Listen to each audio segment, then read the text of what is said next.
Hello, welcome back to the Jacksonville History Show. We're going to have a lot of fun right now. I'm here with Dorothy Fletcher.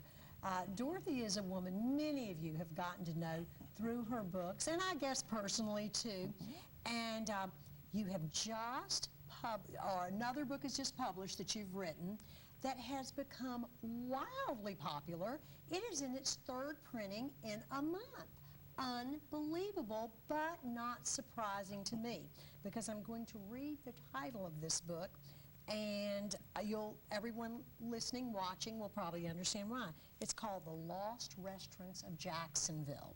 So anyone who's been in Jacksonville a few decades will really relate to this book. It's just fascinating. I'm going to hold it up right now. Oops, didn't do a very good job of that. Here it is. The Lost Restaurants of Jacksonville, available at most bookstores, at the Historical Society as well. And this book, do you know how many restaurants that you talk about in this book, roughly? Around 30, 35, I think. Around 30 Jacksonville restaurants. And I was terribly proud of the fact when I first reviewed this book, which was last night late. And I saw you this morning and I said, Dorothy, I said, there's only one restaurant in this book that I've never been to, that I never had the pleasure of dining in, and that was actually a lounge, I believe. Not that I have a pristine reputation in that regard, called the Dolphin Lounge. Is that it? Yes. It's loosely related to the Lobster House, in that the Lobster House was the scene of the Revenge of the Creature movie, and there's a scene where the monster comes in and kidnaps someone. And of course, the other part of the movie was filmed in Marineland with the Dolphin Lounge right around the corner, and so I felt like they were sort of connected. But the Dolphin Lounge is famous for being the meeting place of Marjorie Kennan Rollins and Ernest Hemingway, and so it was. It's mentioned in Max and Marjorie, I think it is. And I did miss the big one, didn't I? And so this is that famous meeting place for them. And since she was known as a bit of a drinker. And so is Ernest. And so was Ernest. This must have been just nirvana for them. Yes. Well, the story goes that she sent him a note that said, "Would you be Ernest Hemingway?" And he wrote back, "Only if you're Marjorie Kennan Rollins." and apparently he even went home with her and Mr. Baskin and stayed way too late, she said. I just love those kinds of stories. But it even had a bar in it. I don't know if so it was that's a euphemism, stayed way too late? Yeah, I think so. Yeah. But there was a bar that was a boat that would tip back and forth. In the Dolphin Lounge? Yes, wow. At one time. Now, so if you weren't tipsy, you'd feel tipsy. Exactly. Wow. Well, darn it would make things really difficult. While I may have missed that one, you have recounted stories of dozens of others, and I'm just going to pick a few. And of course, we have images of some we'll show in a minute. Let's start with one that people just can't talk about enough, and that's the Jean Riveau room at the old Sears down on the riverfront in downtown Jacksonville. The building long gone, and of course the restaurant with it. Yes. Talk about that a little bit. Well, it was a place where, if you were really lucky, you'd get to go downtown, visit your daddy, and then he would take you to lunch. And it was, as I recall, a buffet, and behind the buffet was this glorious mural that was painted by Lee Adams. Famous painter. Yes. And, local.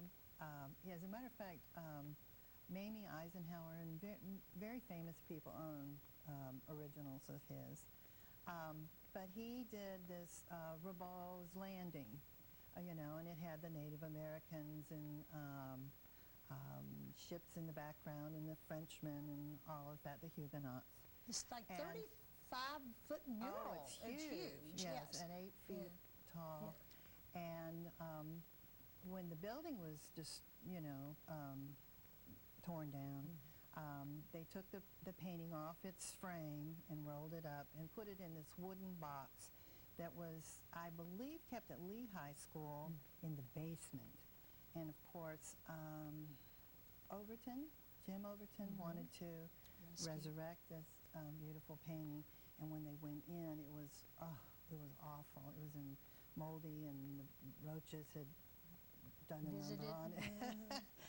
It was awful, but they were able to restore it, and it was at La Villa School for a long time. And then after that, they had in their cleaned it. cafeteria. Yes, I would fittingly in the cafeteria. Yes. Yeah. A little bit more elegant in the Rabot room, but think so. nonetheless, La Villa loved it and cared for it those years. Absolutely. And then Now it's in the library. it is in the library where the general public can enjoy it, and that's just know beautiful. it had its heyday.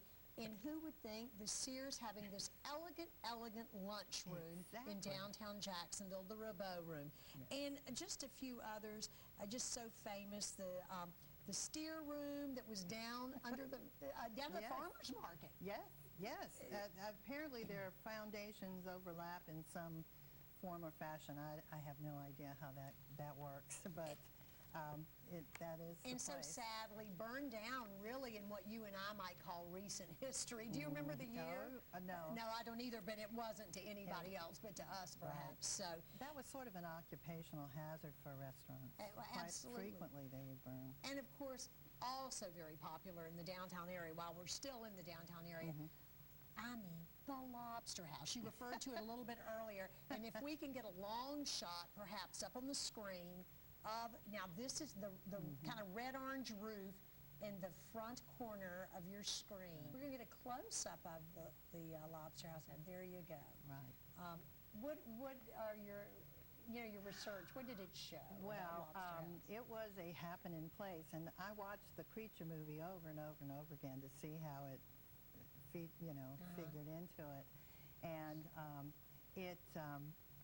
people would dance and live music. Everything was just wonderful about it.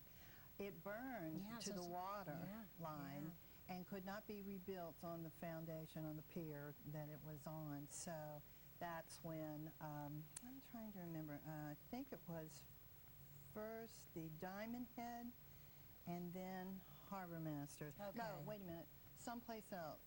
And then Diamond Head and then Harbor Masters. And I'm kind of unclear exactly where they were. And someplace else isn't just a casual comment by us. It was actually named someplace else. Exactly. And then Diamond Head was one of the many, and I spent many useless hours in those two locations.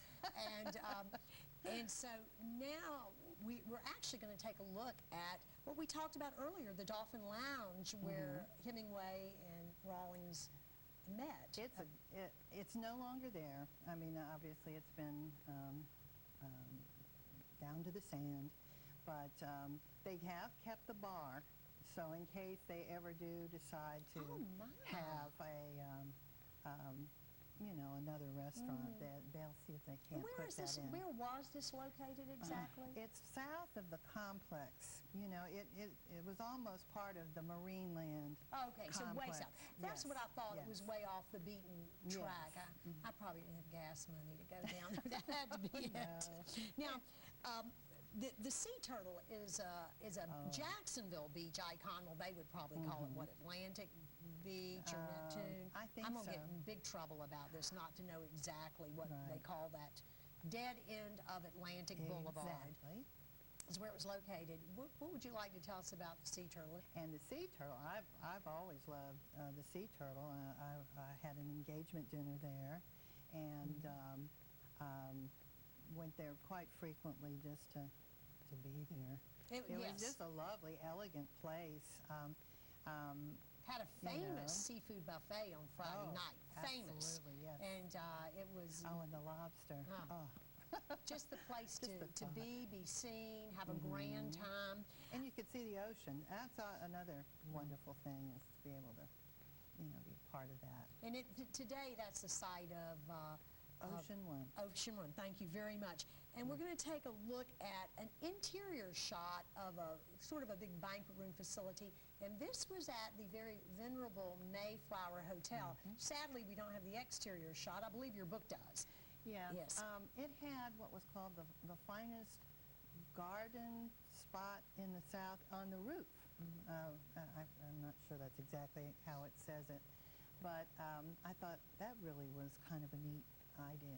I think some garden dining or dancing from time to Yes, time, quite exactly. extraordinary. And they advertise that across the top of Yes, their building exactly. in these wonderful electric lights. It really was happening downtown. It was. It was. And then another real happening location downtown. I think we're showing just about all downtown with a little exception. Jinx Restaurant. This was Yes. popular during the war years, and this is at Main Street. Oh, there's a story this man told me about when he was a little boy. His father was a policeman who would go to, he would guard certain stores at night, and as a reward, the child would get a steak dinner every now and again. You know, come on in, feed the boy, feed the boy. So it was nice. And we want to look at, but that's just a wonderful street shot of Jacksonville, Florida in those war years as well. And one very iconic mid-century modern for any number of reasons. And we're going to take a shot. And the building and the configuration still exists today. And that's the next image. This is the Embers Restaurant. Yes. Jacksonville residents would now recognize this as the JEA building downtown along Church and Main Street. That's one of the intersections.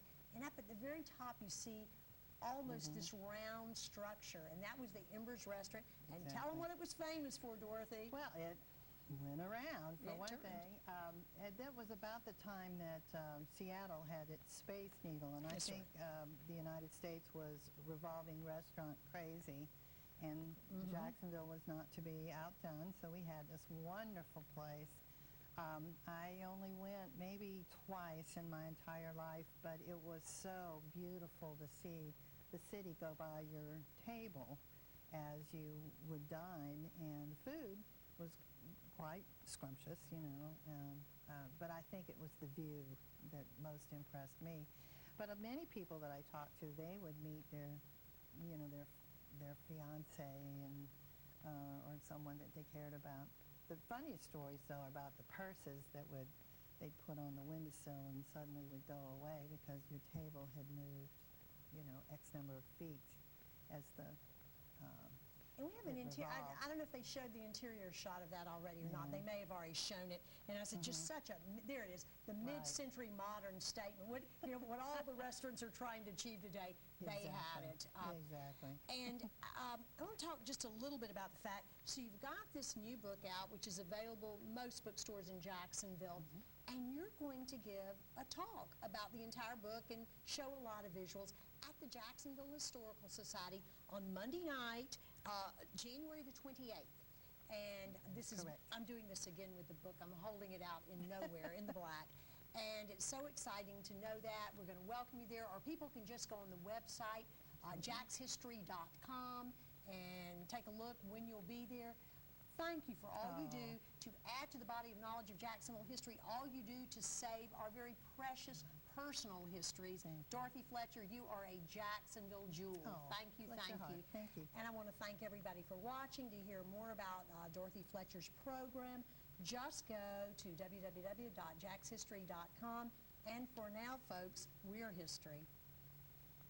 The Jacksonville Historical Society, preserving your city's history, protecting your city's treasures, advocating the restoration of Jacksonville landmarks, archiving a century of historical documents, collecting rare photographs, tens of thousands, creating the Merrill Museum House, piece by piece, restoring Old St. Andrew's Church, receiving Florida Historical Society's top honors, publishing historical books, elegantly crafted, producing video histories, dramatically told, educating our citizens for decades, enlightening the generations to come, sponsoring tonight's special television presentation, and offering you the opportunity to become a part of Jacksonville history. Call 665-0064, visit jackshistory.com, and become a member of the Jacksonville Historical Society, celebrating 80 years serving our community.